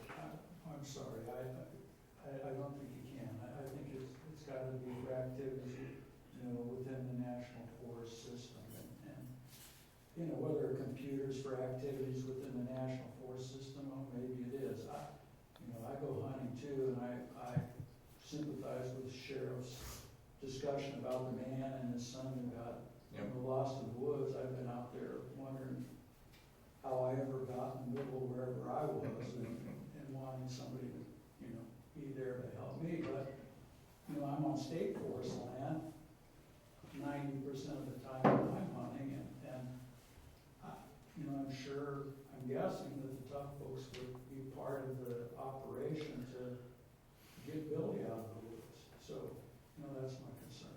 Okay, well understood. Commissioners? So I just wanted to clarify, your concern is not that it's a computer, your concern is that we are on lots of different lands, not all of which are federal. Correct. So I think my question then is, in the event that these tough books are more than $12,000, or in the event that we were to give perhaps less than $12,000 to the tough books in recognition that they may be used in more than just federal locations, so that the federal funds are not fully funding that piece of equipment because it is used both federal and would that create a greater level of comfort in regard to the risk? Much more. Thank you.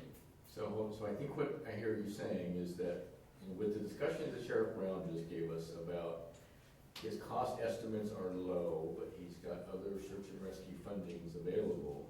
So if we put like the $12,000 for tough books into his search and rescue ATV, then we're meeting the standards. Is that? I'm just saying, don't fully fund either of the pieces that we have. Don't fully fund the pieces that we're concerned so that they're not fully federally funded. But yes, the other funds that they have raised, they do a significant amount of fundraising through search and rescue or have in the past.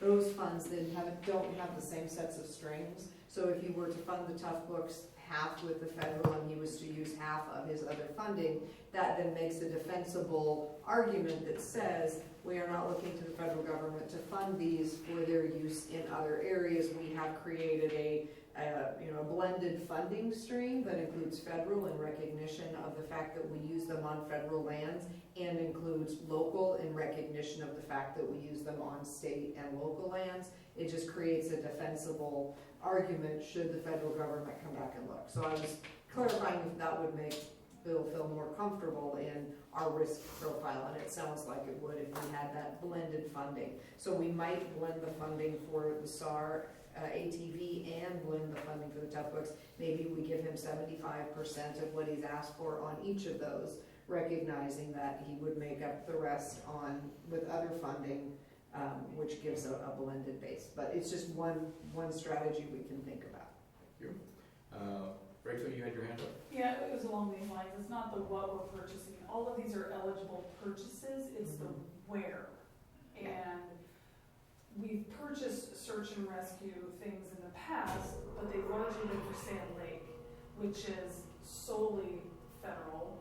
And if it gets used elsewhere, it's okay, because it's primarily, we know it's getting used elsewhere, but it's assigned to Sand Lake. Right. That's a different scenario than it's gonna be used for the whole search and rescue operation. So I like the idea of a portion of the funding. Also, just a reminder, you do not have enough funds anyway Right. to fully fund all of these. Correct. And we don't know when we're getting the next round of funding. That is always kind of up in the air, and we don't know how much it is. And with the yard debris program, if in hearing from Oregon Department of Forestry, the funds from round 2 would be going to next year. And what they're asking for appears that it may barely cover next year's season as it is. And so just consideration as you're picking and choosing. Thank you. Mr. Bell, any thoughts? Yeah, I want the sheriff to know that I appreciate his impassioned advocacy for his projects, and I believe I can speak for my fellow commissioners in saying we're all totally supportive of search and rescue, and we get the value of it. It's important. We all believe in it. We'd like to support it, but speaking for myself, I want to support it within the guidelines provided for Title III funds. And it's not, as Rachel pointed out, and Bill, I think it's not just search and rescue. It's search and rescue in the authorized funds. It's search and rescue performed on federal land. And so that's the rub. And so I like Commissioner Scar's suggestion about partially funding. My proposal would be that we fully fund the ATV at 14.5 because Bill said he felt good about that one, and then fund Tough Books at 6,000 and let the search and rescue funds complete the other 6,000, because I agree completely that Tough Books is super important, but it won't only be used on federal land. And so that would bring us to funding the Sheriff's Office, 14.5 for the ATV, 6,000 for Tough Books, and the ODF, 50,397 for Firewise. In round 2. In round 2. We've already, yeah. So am I correct in thinking, Rachel, that at this point, round 1 has already been awarded, so we cannot adjust those numbers around? No, round 1 is done, and we've already signed an agreement with Oregon Department of Forestry. Okay. So I would agree with Commissioner Bell. I like her numbers. I think that is a good path forward for us to make sure that we feel like we are risk-wise heeding the words of our council and assuring yet that we are doing our best to support search and rescue, which is important, and of course Firewise, which we know is crucial, and certainly have heard from our community how important it is to them. And I think I can agree with that. I'm working on the numbers for potential motion.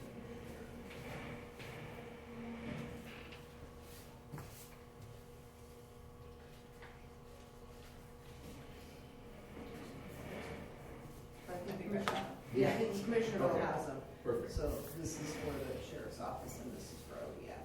So it's our total. 53,997, so the 20,500. Okay, perfect. Okay. So, I think we're in agreement there then. So you have the motion to be read aloud, Commissioner Bell? I do. Okay. So I guess we're through with deliberations, so we're making a decision. Okay, perfect. Please. I move approval for the Tillamook County Board of Commissioners is required to formally obligate any projects under Title III of the Secure Rural Schools and Community Self-Determination Act of 2000. I move approval to obligate Title III funds to grant round projects for fiscal year 2021-2022, round 2 as follows: $14,500 to the Sheriff's Office for their ATV grant application, $6,000 to the Sheriff's Office for their Tough Books grant application, and $50,397 to the Department of Forestry for the Firewise program. I second. We have a motion and a second. Any further discussion? Hearing none, I'll call for the vote. All those in favor signify by saying aye. Aye. Aye, motion passes. Okay, with that, we will close this public hearing. Okay? Okay? It's always me. Okay, well, I'm just asking. I appreciate that very The much. public hearing for round 2 of SRS is closed. Thanks, Ed. Thank you. Thank you, Ed. So we have a second, time certain, 10:15 a.m. time certain, first public hearing concerning declaring a temporary ban on certain psilocybin businesses in unincorporated Tillamook County. And with that, we're going to turn it over to Bill Sargent. Bill. Commissioner Yamamoto, a month or so ago, you brought up the fact that other jurisdictions were considering banning psilocybin manufacturing outlets and service centers as authorized by the ballot that was approved by the voters of the state of Oregon to enact a unique program that is using psilocybin as a treatment for, I guess, any number of maladies. So you mentioned maybe doing a workshop. Rachel and I huddled up and talked to Cassie, and if we were going to get it on the November 8th ballot, we figured we'd just crank out an ordinance for your consideration. The one that Rachel and I came up with was the one before you, which if you enacted it or decided to move it forward so that the voters could approve it, I apologize, which is what it would take. It would ban the psilocybin service center, as that's defined in the act, in a manufacturing operation. I know that's not the real buzzword, but manufacturing is allowed indoors. It would ban those within the unincorporated areas of Tillamook County until the end of, was it Rachel, 2024, I think, 2000, for 2 years. And the reason being for that is the Oregon Health Authority, I think, is the party that's required to enact legislation about how these facilities are going to be operated and licensed and that sort of thing. And like with the marijuana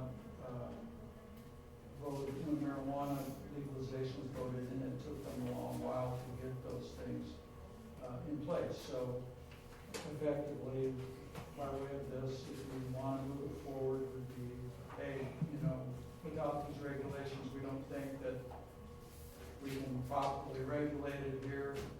So we're going to say no for 2 years. And if you wanted to, they got their, I believe, that's a good question. I hadn't thought about it, but I suppose the voters voted in for 2 years. It's going to be 2 years. So there are other ways you could craft it, meaning you could ban it entirely, or you could have a sunset on it, or I think I saw one where they said until they have some rules and regulations from OHA. So that's where we came up as a starting point for your consideration today. And to add to Bill, so we heard at the, I think it was a board briefing where we were talking about it, different ideas of how to proceed with either a total ban or a prohibition or a temporary ban. And I heard more interest from a temporary ban, and so that we have 2 drafts, but the one that's posted for the public and the primary point of discussion for the public hearing is a temporary ban, but that's subject to change. So basically, we have 3 decisions, and remember, this is the first of 2 public hearings on this. We've got 3 possible directions. We can do nothing at all. We can do a possible temporary ban, refer it to the voters, or we can do a prohibitive ban, and again, refer it to the voters on the November ballot. Those are the 3 things that we can move forward with, is my understanding. I think that's correct, Commissioner Young. Okay. Do we have questions or comments for staff at this point before we open public testimony?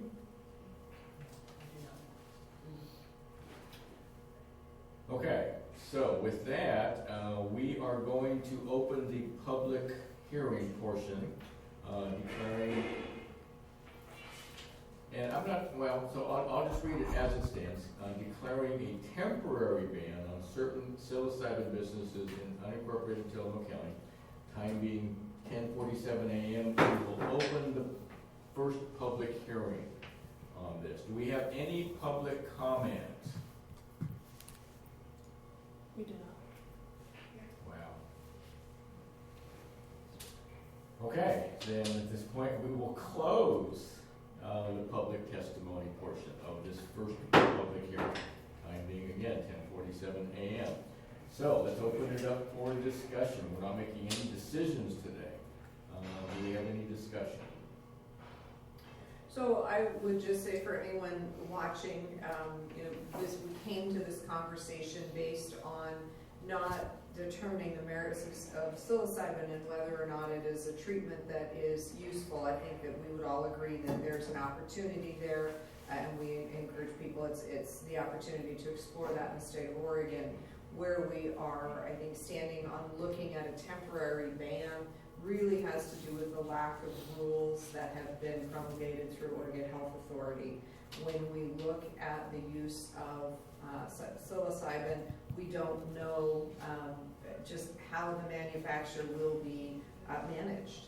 When we had marijuana become legal, there were a lot of questions and concerns about how grows are monitored, how we ensure that all grows that are happening in our community are in fact permitted legal grows. We've had some concerns and issues with OLCC and their hesitancy, if you will, to regulate marijuana grows. And so as we look at bringing forward another substance that can be used both medically, which is how it is intended to be used by the ballot measure was passed, but is also used recreationally, which creates a desire for people potentially to grow it, to sell it in the black market, and to have some of those grows, I'm going to say, be hidden in plain sight, where people are assuming they're illegal grows. So I think as government trying to make sure that we are setting the right environment in our county, I think we would like to really have OHA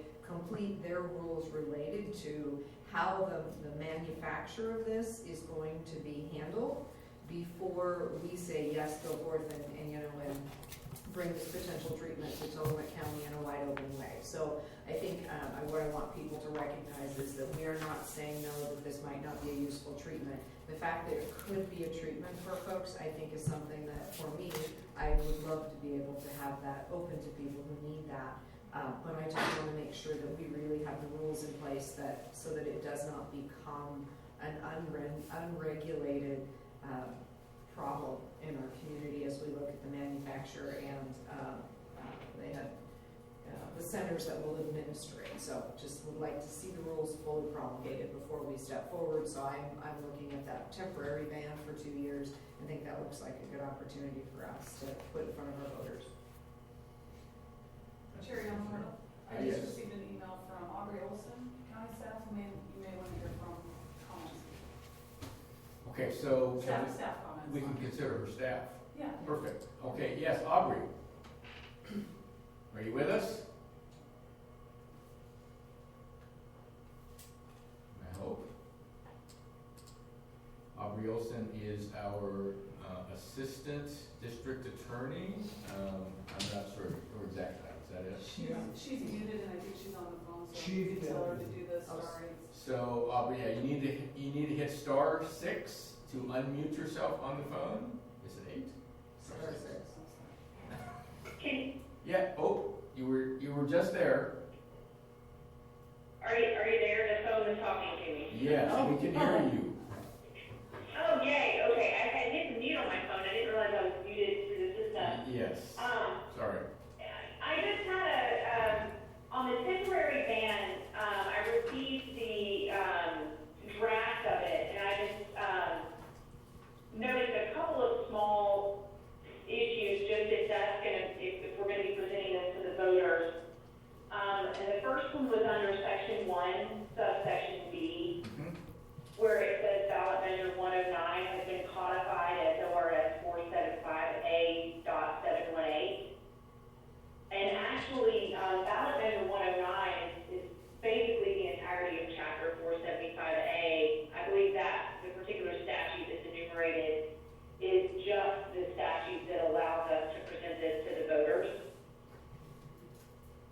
thank you for So that. that to be clarified. We'll take note of that, And thank you. then, I'm sorry. Yes, we'll take note of that, thank you. Go ahead, please. Okay. And then down below in section 4, I just noticed a typo. No? It just says the establishment of psilocybin product manufacturer's license under ORS 275A 290, and it should be 475A 290. Thank you for that, okay. And those are really the only official comments I have right now, but I was asked to attend this. I don't know if it was if people had questions or of us as the DA's office or what, but I did just want to point those couple things out. And I noticed. Thank you, Aubrey. And, you know, we're always looking for direction from staff, and the DA's office is important to us as we deliberate further on this. And again, this is the first of 2 public hearings, but I'm hoping before we actually make a decision on this, I'm hoping maybe you will give us your thoughts on either doing nothing or a temporary ban or an outright prohibition. I'm hoping you would be able to do that with us before we make a decision. Absolutely. I mean, I'm happy to comment today or at the next, well, I don't know when the next hearing is on this. But yeah, just let me know and I'll chime in when you're ready. Sounds good. So if you have thoughts on this, Ms. Olson, at this point, we'd love to hear them. Sure. Okay, sure. So, I mean, I think this is something that should go to the voters. I think that in my memory, when the state actually passed or voted to enact this law,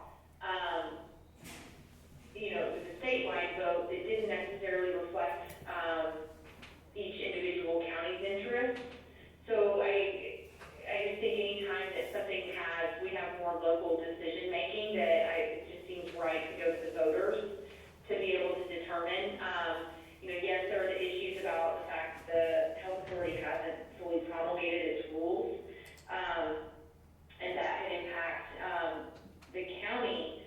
But I mean, this is quite a large chapter. It could have quite the implication for our county as a whole, and it seems like it should go to them to be able to decide if we're actually allowing the sale of those products here and the actual treatment centers here.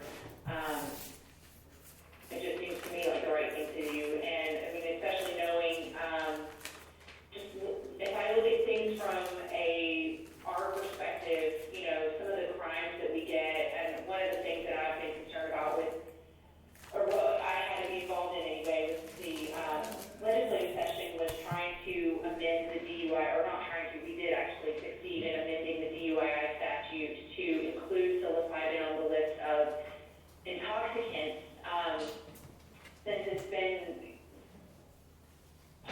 partially removed. It's not totally removed as a controlled substance, but just the way the statute changed with allowing psilocybin, it did result in us needing to amend the statute for DUI so that if someone is driving under the influence of psilocybin, they can actually be arrested and convicted of, or at least prosecuted for that crime.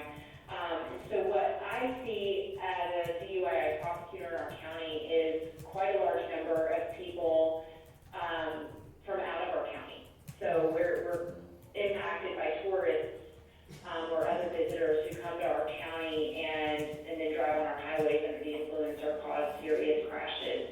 And so I think where they're related is that if the voters don't want people to be able to purchase those products here, then we will get a situation where people are bringing those products here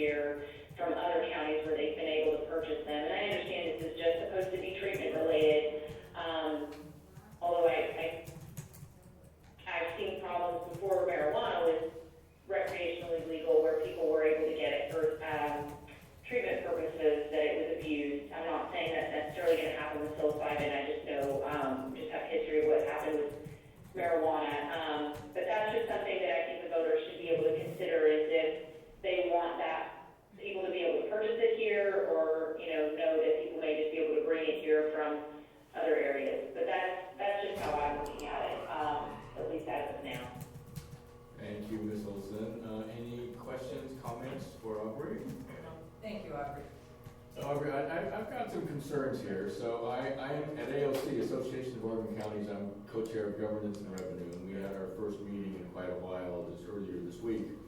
And this is one of the things that we discussed. And I'm surprised now at the number of counties that are allowing this to go to the voters. And I think you're absolutely right there. The initial rules that we've heard about aren't promising to me. When it comes to grow operations, how are they going to control it? So it does remain a medicinal. We have to understand, everyone needs to understand, this is a hallucinogen. It is. So making sure that somehow it doesn't get out to the public as a recreational drug.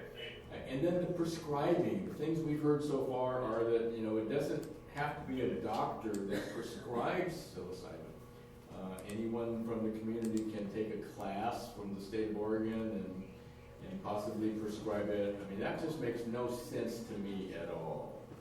So I agree. I think we need to refer this to the voters, even though, again, we're not making a decision today. Aubrey, you have a recommendation as to whether you would prefer a temporary ban or just an outright prohibition? That's hard to say, because I'm reading the actual text of 475A 718, and I'm not reading that we have the option of a temporary ban. My reading of that statute is that we have the option to send it to the voters to either prohibit it or allow it. And then down below it says in 475A 718 sub 4, it just says upon receiving notice of a prohibition, the health authority shall discontinue licensing those premises to which the prohibition applies until the date of the next statewide general election. That's a little confusing to me. If we do get a prohibition, is it only,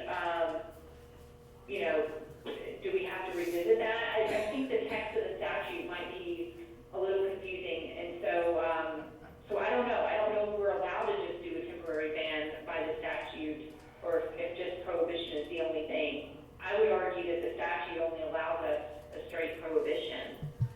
So in talking with other counties, there are some counties that are just doing an outright prohibition piece to the November election. There are other counties that are considering a temporary ban. So I would ask both Aubrey and council.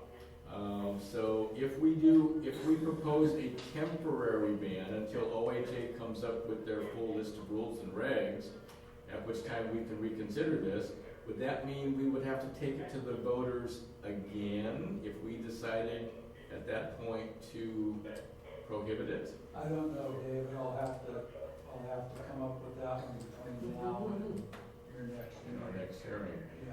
Aubrey, do you have any thoughts on that? Again, I'm not really sure, and like I said, I'm reading the statute, and I'm not sure that we have the authority to do a temporary ban. I think that my reading of the statute seems like we could either submit something to the voters that prohibits it, and then, I don't know. I think it's a little vague, to be totally honest with you. I wish it was more clear. But it just says it's silent on the issue of temporary ban. It's just prohibit or allow, one or the other.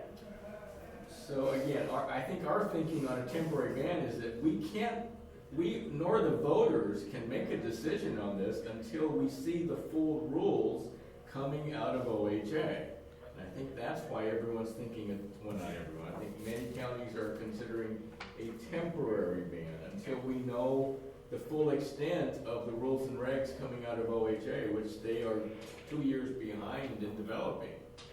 So I think it's an interesting read that Aubrey just shared with us, that it sounds like in this ORS 475, it indicates that we can ban it, but it is until the next general election, which then by its very nature becomes a temporary ban.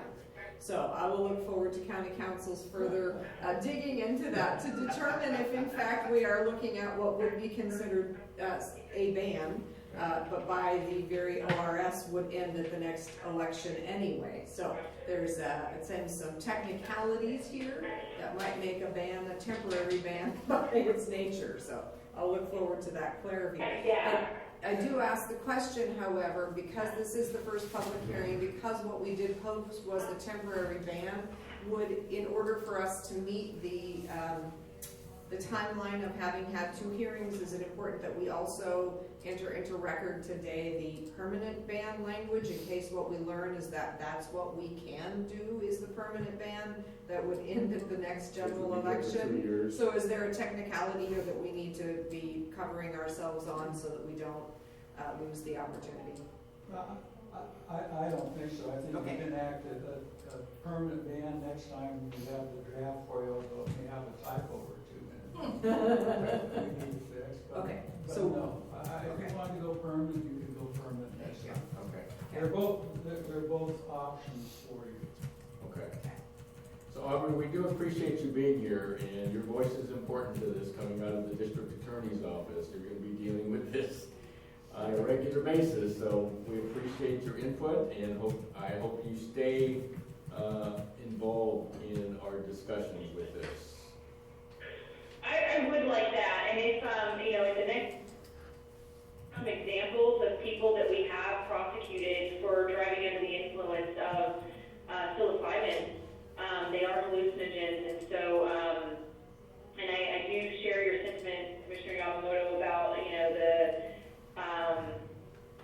I guess the lenient ability to obtain the product for people, because it's, similar to marijuana. It's not, there's no official prescription where a doctor prescribes, you take so much per day at these times. It's just sort of like a card. You're allowed to have it, and it's just pretty limited. So I am eager to remain involved in the conversations, just because I think I can share that, just the problems that we've seen, with the related marijuana statutes, and how that can affect our community and public safety. So I'd be happy to attend the next meeting if you'll just include me when that is, so I can plan accordingly. Thank you, Aubrey, appreciate that very much. Any other comments, questions for Aubrey or staff? Not for me. I don't have any more questions for staff, but I have some thoughts Sure, on the please. subject. I am certainly interested in innovative approaches to treatment of depression, and I think that was the intention, and that's what people voted on. However, I think we have to, it's up to us to consider unintended consequences, and there are all kinds of potential unintended consequences here, which have been borne out by the legalization of marijuana. And so, for example, we've created an opportunity for criminals to operate in Oregon with black market marijuana that's being grown here and then sold elsewhere where it's not legal. And the Department of Agriculture can't keep up with it, and the OLCC can't keep up with it, and so we've created a whole opportunity for criminal enterprise here. And I would think that the market for black market psilocybin would be less than the market for black market marijuana. Well, what do I know? So I think, I just, backing up for a second from a 10,000 foot level, it's interesting to me that Oregon is one of the only states that has ballot measure initiatives. So maybe not everybody knows that the fact that anybody can write an initiative, if you get enough signatures for it, you can get it on the ballot in the state of Oregon. That doesn't happen everywhere. It doesn't happen in very many other places. So on the one hand, I think it's great because it gives a lot of power to citizens to participate in their government. And anybody with a good idea, if they can convince enough other people it's a good idea, can get something on the ballot. So on the one hand, I think that's awesome. On the other hand, that means that we get all kinds of things on our ballots that are not fully fleshed out. They're not fully vetted, and we end up with a lot of unintended consequences. So in terms of this, I'm interested in the clinical uses of it for people who suffer from depression. I'm also interested in doing what we can to make sure that that's actually what happens here if we allow it, and not just free for all for recreational psilocybin. Thank you for that. And I think I've maybe missed someone. So is Sheriff Brown still on the line? Mm-hmm. Sheriff, I'd love your comments on this discussion of psilocybin.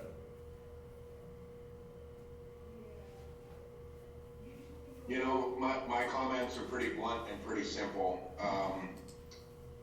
The legalization of marijuana, in some respects, has been fine. In other respects, and it's the respects that, or in the examples that Mary Faith literally just gave, it has failed. Because of the black market selling of it, because of the illegal grows, OLCC, Department of Agriculture, law enforcement were not able to keep up with it.